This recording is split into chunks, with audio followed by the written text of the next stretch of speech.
Hey everyone, welcome to Locked On Lakers for Tuesday. Brian Kamenetsky, Andy Kamenetsky. A really tired Lakers squad gets blown out in Houston, but was this Darvin Ham's dumbest game of the year? That's next. You are Locked On Lakers, your daily Los Angeles Lakers podcast. Part of the Locked On Podcast Network, your team every day.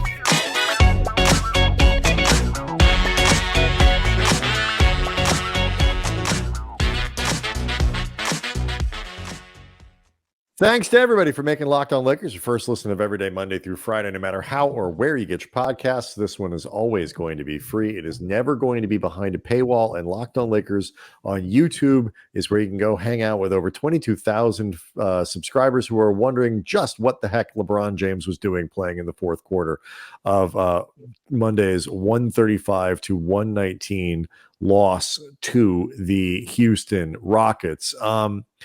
Look, the Lakers played, Andy, a double overtime game. Well, before I just get too deep into this, I do want to let people know that today's episode is brought to you by FanDuel. Make every moment more. And right now, new customers get $200 in bonus bets if your first bet of $5 or more wins. Visit FanDuel.com/locked-on to get started. The perfect timing right in front of the Super Bowl game, Andy. So, I mean, look, the Lakers, they played double overtime on Saturday, traveling around a lot, all that kind of stuff. It's not necessarily surprising that they looked, Anthony Davis got a hip injury, the groin thing's back. It's not surprising that they looked worn down coming into Monday's game. Like, that part, did that strike you as odd? No. I mean, first of all, you could tell from the opening 2 or 3 minutes that they did not have it in this game. No. And whether or not you think that is excuse making, that is up to you individually, whoever watched the game, listening, whatever. But it is a fact. They looked exhausted. If you want to say that they should have been able to fight through it more because of where they are in the season and their record and their professionals and the urgency, blah, blah, blah. I'm not even looking to dispute it. I'm just telling you, they were clearly fried coming off the heels of that double overtime. That was painfully evident, painfully soon into this game. Yeah, they were struggling. And then Anthony Davis picked up a quick foul, first minute or so of the game. No, first 20 seconds. That's within the first minute. That's a quick foul. Sure. And you could tell was defending very much like, well, I can't pick up a second one and go to the bench, although I kind of wish he had. Maybe everybody could have gotten out of this game earlier, which we'll get to in a second. But when he's not able to defend, then things got, Şengün was getting some easy looks underneath, and there wasn't no resistance. The Rockets lived in the paint in this game. They absolutely just set up shop. I mean, they're a team that scores well in the paint anyway, but tonight was 68 points. I mean, they just absolutely lived there. And, this is something that, all the Lakers talked about after the game. They knew it in the scouting report. This is where Houston has been quite successful over their last 10 or 15 games. But look, so it's like, okay, fine. This over the course of an 82 game season, this type of game is going to happen. Traveling, double overtime games, super emotional, older stars, need rest, whatever it is. The Lakers lost this game, or lost the opportunity to win this game, or to just rest their stars 15 games ago. The problem with this game was the Brooklyn game, and name all the other dumb games the Lakers have lost over the course of this season, which made it so Anthony Davis and LeBron James, who are perpetually questionable, so that the Lakers can sit them in games like this. If you're questionable, it's very easy. League's not going to yell at you. These guys are, whatever. But they can't, because they're 24-24, and they can no longer have the luxury of taking this game. Is like, you know what? If they were 7 games over 500, LeBron and AD wouldn't have played. They probably would have lost, and we've been like, whatever, it doesn't matter. Well, to a point, they do. You are correct that they do not have the luxury of tossing games or just treating anything like a scheduled loss. You are 100% correct that 48 games into the season at perfectly 500. It was interesting on the Spectrum Sportsnet postgame show. Byron Scott was one of the guys in the booth, and he talked about how this is a 500 team, and they are who they are at this point. And he noted that, look, he thinks they have the talent to be more than a 500 team, and some of what he evidenced as the talent is what you just referenced before, the games that they could have won, should have won, that they've tossed away. And, even some of the games what they've lost that they've played well against like legitimate opponents, like being shorthanded against the Clippers and playing them credibly, being shorthanded against the Wolves, playing them credibly. But nonetheless, this is who they are right now. And it becomes difficult to even have faith in them becoming more. That being said, though, even without the luxury of tossing games, at some point you do have to be thinking about the game that follows, literally tonight in Atlanta. By the way, that game, 4:30 local time. It's the third game of the 6-game roadie, and you can catch every Lakers game on the hometown broadcast with Sirius XM on the SXM app. Search Lakers. I know we're going to get into it. Let's just do it now because I see it's third on the rail, but do it now because sure, I'm angry. Well, there was a point where you have to start thinking about the practical realities and the likelihood of you actually being able to get back into this game that the Lakers were seemingly down double digits from like the first 90 seconds onward. Like they fell down early in this game. The first quarter, they had some battles back and forth, largely D'Lo hot to start the game. He dramatically cooled off, but he kept them in it for a little while. Lakers were actually up 25-24 at one point in the late in the first. Right, but they spent that ended pretty quickly, and from the second quarter on, they may have been down double digits the entire time. I don't have everything in front of me, but however many moments were in single digit deficit, they were fleeting. Yeah, no, they got up by you are correct. They got up. The closest the Lakers got was once that league was built up was 13, getting close to the end of the first half. There was a point where Darvin needed to start thinking about, okay, this game is out of hand, so now we have to win this game tonight in Atlanta on the second end of a back-to-back and like 96 hours removed from a double overtime game in the Bay Area. What is the best way to handle it? And it seemed like he landed on the worst way to handle it. Like the absolute worst possible way to go about doing this. So I texted you. We were talking. For those unaware, by the way, just to set the scene, LeBron ended up playing 37 minutes in this game. Essentially the entire fourth quarter.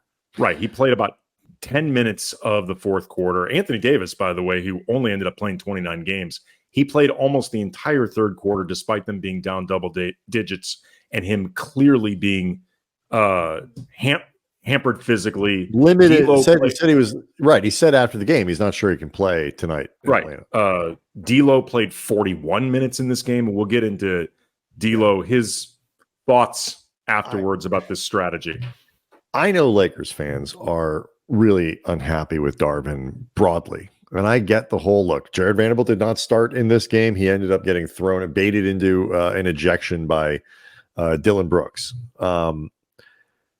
This was went on to smack LeBron in the face. Yes, somehow stayed in the game. I don't know how, but this was the dumbest game that Darvin Ham has coached this season. Inexplicably dumb, and I want to rant about it next.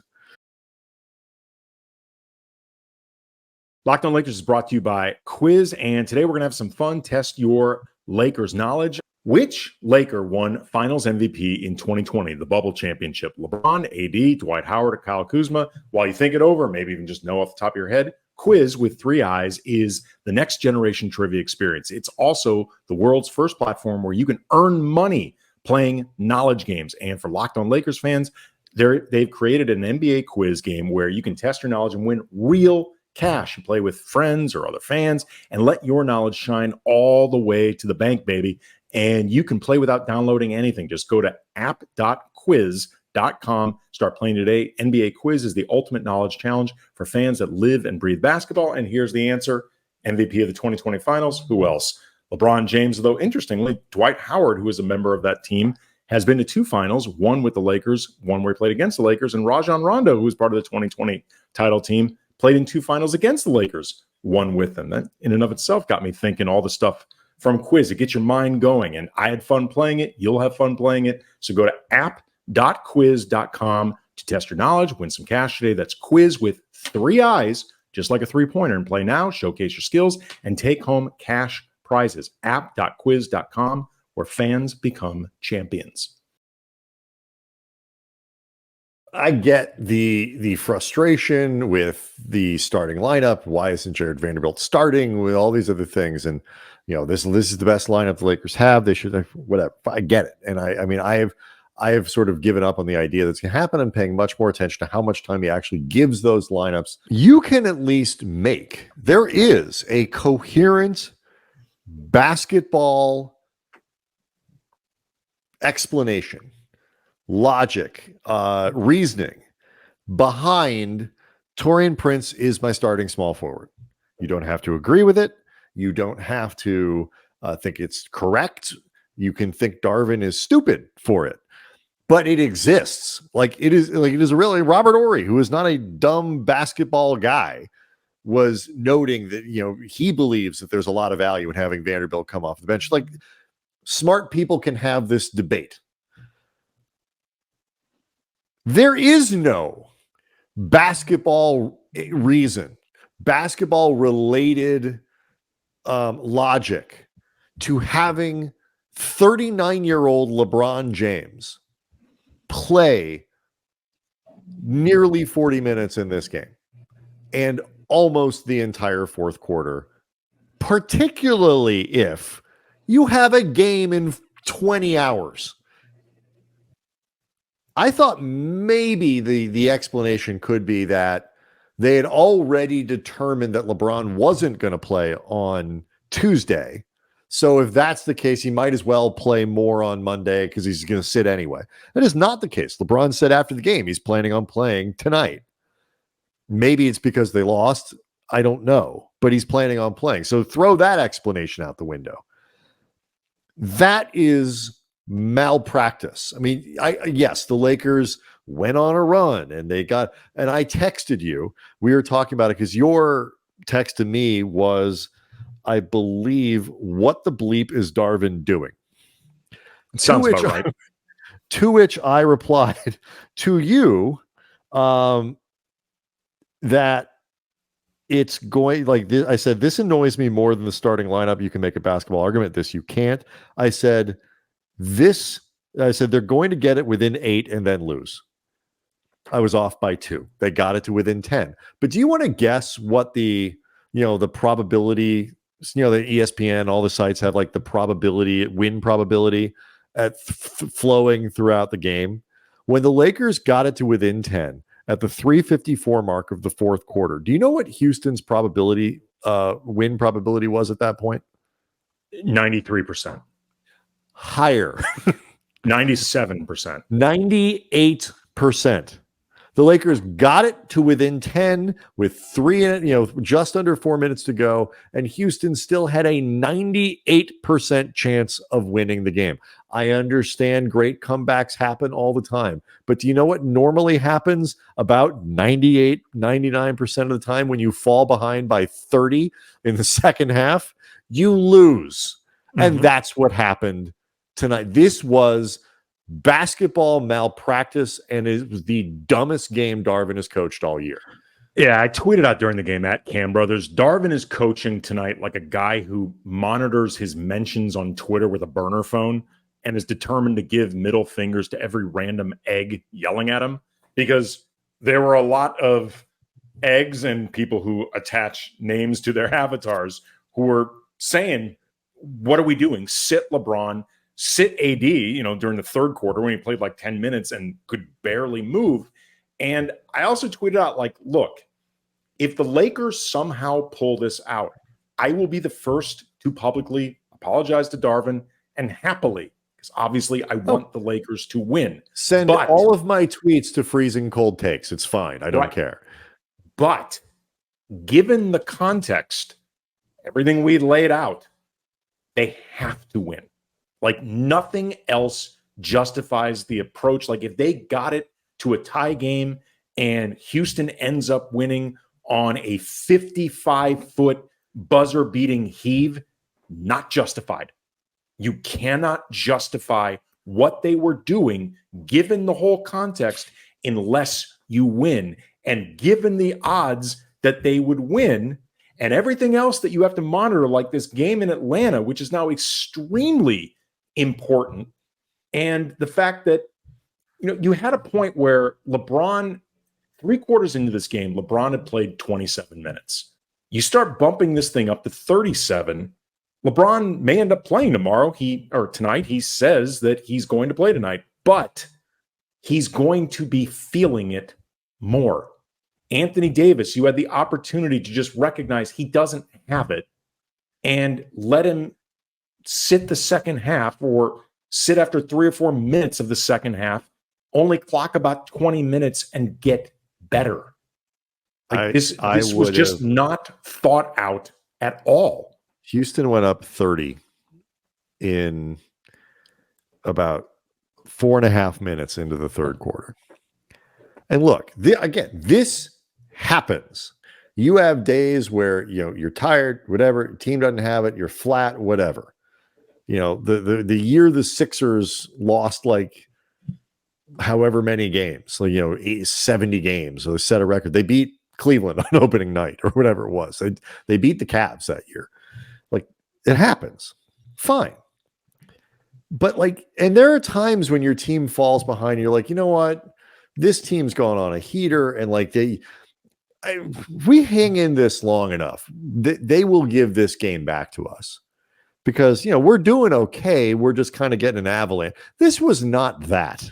Well, there was nothing about the way the Lakers were playing. I mean, we made the joke about guys being tired or whatever. I actually texted you. I guess Christian Wood was tired just from watching the game on Saturday, because he was terrible in this game. Like, everybody was bad, except for, I will give him credit, Jackson Hayes, who clearly saw an opening based on what Wood was doing. It was like, I'm going to get my rotation spot back, and came out there and, moving screens aside, Bird's got to fly. I mean, this is what Jackson Hayes does. I mean, he's got to put it. Jackson Hayes moving screens. I mean, he's got to put his signature on a game. He's got to let everyone know he was there. But there was nothing about this game, Andy, that gave you even the slightest bit of hope that, again, okay, fine, you make a run, you're down 10 they got it within 10. That is not, we almost came back. Well, okay, here's even Darvin's own words after the game underscored why this was such a bad decision. Again, when you think about this big picture and trying to put yourself in the best position to win tonight in Atlanta, Darvin talking about making that judgment call about figuring out, okay, can we get back into this thing versus the game's just out of hand? How much time is left? He said at one point, the deficit is so huge at that point. You keep chopping it down, but you basically got to play perfect basketball. The Lakers rarely went 2 possessions in a row playing anything that resembled perfect basketball. Like, what made you think, based off what you saw tonight, especially with AD not likely able to be a part of that fourth quarter, like, what made you think that perfect basketball was going to happen? I defer not just to Darvin, but to coaches generally, because these people know much more about basketball than I do. I try to watch, I try to ask good questions, I try to pay attention. I'm not comparing myself and my basketball knowledge to an NBA head coach, even the bad ones. So, like, lineup questions, play calling, things like that. I will give some deference there, criticize, but with deference. If I can see, because this is not a basketball logic, basketball choice. This is just stupid. Like, if I can see what the problem is here, and because there is no basketball decision to be made here, there is no strategy or lineup or whatever. This is just, do I play my star here because I think we can win, or do I not? And he chose the one that was so obviously wrong in the context that makes it where the correct answer is so blindingly obvious. Sit the man down. You're down by 30. Pull the frickin' plug halfway through the third quarter. Nobody's going to criticize you for that. Nobody's going to say, oh, look at, they're giving up on the game. They're going to say, you know what? That's smart. That's Or, you know what? If they criticize coaching, they criticize, who cares? I mean, at this point with Darvin, put it on his tab. D'Lo had some interesting comments about the playing time in the fourth quarter. We'll get to it next. Locked On Lakers is brought to you by BetterHelp, and January is just about in the books, but you're still, I think, a lot of people thinking about the idea of your New Year's resolutions and trying to make 2024 as productive as it can be, as much, allow yourself to thrive, be the best version of yourself. And that can be inspiring, but also really stressful and daunting. And it can lead to overwhelming thoughts and even feeling worse about yourself. And therapy can be a really bright spot amidst all the anxiety and uncertainty with that, and just something to look forward to help you feel centered and grounded and help you manage everything going on. I can personally speak to how much therapy helped me during a really difficult period in my life for me and my family, and just sitting down, talking with someone was really, really huge. And BetterHelp has connected over 3 million people with licensed therapists. It's convenient, accessible anywhere, 100% online, no waiting rooms, no traffic, and it's affordable. Just fill out a brief questionnaire to match with a therapist. If things aren't clicking, you can easily switch to a new therapist anytime. So if you want to live a more empowered life, therapy can help you get there. Visit BetterHelp.com/lockedon today to get 10% off your first month. That's BetterHelp, HELP.com/lockedon. Locked On Lakers also brought to you by FanDuel. Happy Super Bowl to all who celebrate from FanDuel, America's #1 sportsbook. If you're like me, Super Bowl Sunday, it's about scoring the best seat on the couch. You're grabbing your favorite football snacks. I like chicken wings. And not an exotic choice. I know America goes through like millions and millions of wings on that Sunday, but whatever, they're delicious. And then you play some super bets. And so you got your Chiefs, you got your Niners. I think for a lot of people, it's the game that they wanted to see, the teams that they thought were best. So that's exciting right there. But what are you going to do to kind of make it a little bit more interesting, a little bit more exciting? FanDuel has so many ways for you to end the season with a W or 2 or 3. Not only can you bet on who will win Super Bowl 58, that is an easy one, but FanDuel also has bets for which players will score touchdowns, how many points will be scored over, under, all kinds of fun parlays that you can get into. And it is a perfect time to try, because new customers join today. You get $200 in bonus bets if your first bet of $5 or more wins. $200 in bonus bets for $5 if it wins. So visit FanDuel.com/lockedon to sign up. That's FanDuel.com/lockedon. Make every moment more with FanDuel, an official sportsbook partner of the NFL.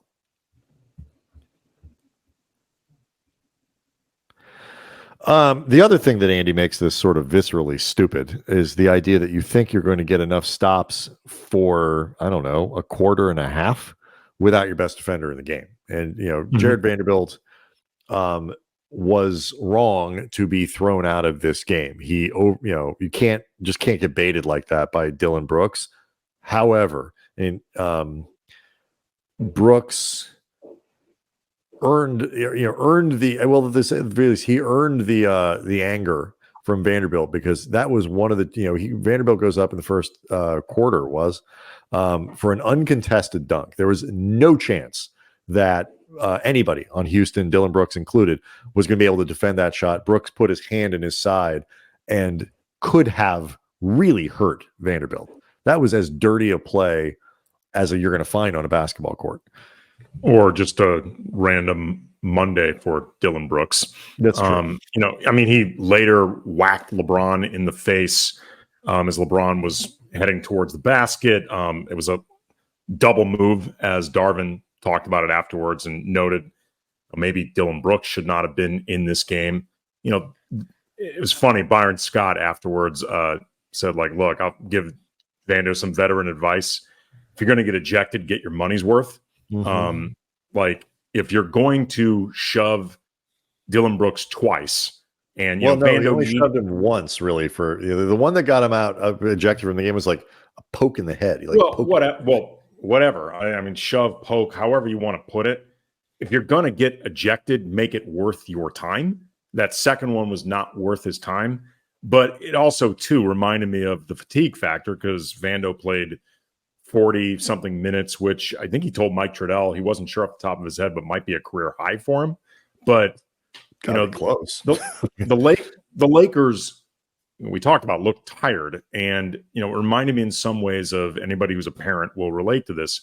When you have kids who are tired, they're often cranky, they're often unable or unwilling to make the best decisions, and it felt, I can't say with 100% certainty that Vando was more susceptible to getting baited like that because he was tired and or cranky, but I find it believable, because this was pretty early into the game for Vando to lose his cool like that, or just take the bait.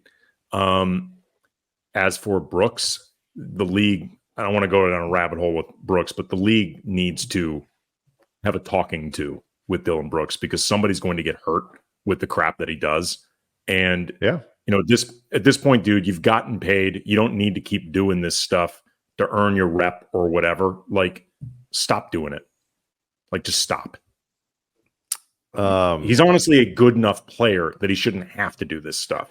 No, I agree. I don't like him, but yes, he is good enough that he doesn't need to do that stuff. D'Lo, who was one of the other guys who had to continue to play in this game, should have been on the bench, was asked about it after, and I know you took note of his response. Yeah, he was asked about, again, that balance between thinking about the game tomorrow versus thinking you still have a chance. Like, when and where do you draw that line? Like, he was asked, I think by Brad Turner from the LA Times, like, it was phrased, you're down 30. And D'Lo said, I don't know when we were down 30, like in terms of when in the game specifically. But I think in the fourth quarter, around 7 or 8 minutes left, one more push. And that's when I think that's when the decision should be made. Again, that's on coach. We got a back-to-back, so I think that's definitely something we should do. I want to be clear, like, D'Lo was a little bit meandering there, and also I think trying to be political in his response. So I can't say with 100% certainty what he meant, and I don't want to present myself as knowing. It sounded right, or like D'Lo's, like, yeah. It sounded to me like he thought he and LeBron and Austin should have been out of that game earlier. That's the impression I got. Feel free to disagree. Yeah. Obviously. I mean, Maxwell Lewis, like 6 minutes into the second half, was like, it's Maxwell time. I'm gonna finally get some burn, like 12, 14 minutes of burn. Like, it's Lewis time. Let's make it happen. He played 2 minutes. We've spent a lot of time, basically this whole show, on the way Darvin managed the minutes in this game and the potential ramifications from it. Who knows? Maybe tonight they play really well in Atlanta. They maintain 500 status, and you try to do your best work upcoming against the Knicks and the Celtics. Those are going to be difficult games on the road. But like, in terms of Darvin's decisions, and like, I know there had been like a lot of hope from Laker fans that after the way what I phrased as the death lineup performed against Golden State and the glimpses that we saw against the Bulls in that win before Golden State, that maybe Darvin would make the lineup change. And he did not. Neither one of us anticipated that he would. I think I maybe more than you really hoped that he would. And I've been pretty adamant about I think he should, and I don't really understand why he hasn't, other than just logic that I don't think holds in terms of tangible evidence. But in terms of thinking about the direct correlation between how they looked tonight in Houston and starting lineup in Golden State and all of that, the Golden State game turned into a double overtime game in very large part because the Lakers fell so far behind, dramatically far behind, to start the third quarter. Like in the first 5 minutes, they were outscored something like 24 or 25 to 5. And they went from being up 5 at the half to down double digits like 5 minutes in the third quarter. And they had to expend a ton of energy getting themselves back to even, and then eventually the overtimes, as opposed to being able to just knock Golden State out. I'm not going to say definitively that things would have changed with the death lineup, or that it obviously would have been better. But I think that is indicative of an example of sticking with something that clearly is not getting you the results that you want on a regular basis. As at best, that lineup has been slightly neutral. It's which neutral. is a really we talked about it for Right. Monday's show. That lineup Right. on the year is neutral. It's not neutral after Monday, but it has Right. been. I'm saying if you want to be most generous in the way you described it, you describe it slightly neutral.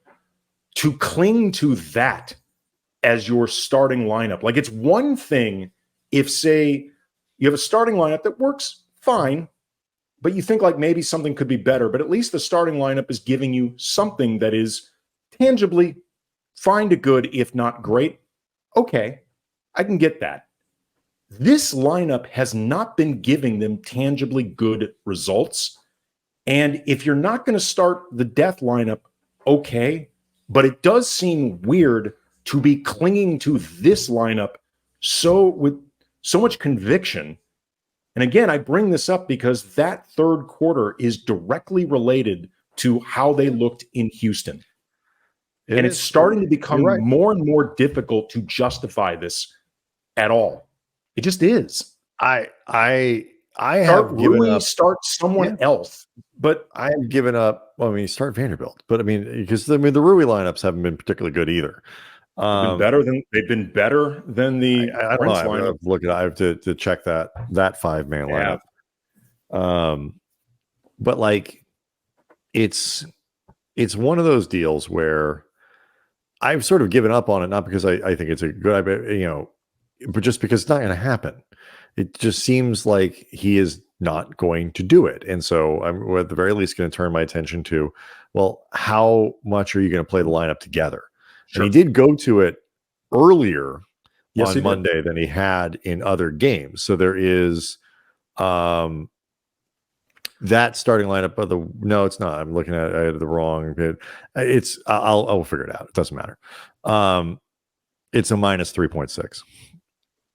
Just so it's slightly worse than, but whatever. Start Vanderbilt. But I just don't think he's going to do it. And so now I just want to see, like, okay, well, are you at least going to give it minutes? Maybe he would have given it more minutes had Vanderbilt not been thrown out. We'll see. Maybe he'll get to try again. And look, tonight they didn't have it. Like, I don't think the lineup tonight mattered. I'm just saying there are these correlations. Sure. No, I'm not disagreeing with him. I'm just sort of explaining my position here. Like maybe he would have on Monday played the lineup more had Vanderbilt been available. Maybe tonight in Atlanta he will do it more. Again, Lakers versus the Hawks. Catch every pitch of the Lakers hometown broadcast of Sirius XM on the SXM app. Search Lakers. This is the best. I feel like at this point, this is just sort of the best fans can hope for. Well, and my last point on it, I hate how it's turned Taurean Prince into a punching bag for reasons, frankly, he does not deserve. Because for the most part, I think he's been fine in his role His role is being It's actually been mismanaged. pretty good. Yeah. Right. I don't like seeing Torian go through this, and I'm sure he's aware of it. These guys know everything that's said about them. It sucks for him. Yeah, Fiend. agree. That said, he's picked a bad couple days to be in a slump. Sure. Locked On Lakers on YouTube is where you can go hang out with over 22,000 subscribers to the channel. We will be back after tonight's game against the Hawks. We'll see what kind of mood we're in, because Monday left me, as probably you can tell, really angry. So we'll see everyone after the game.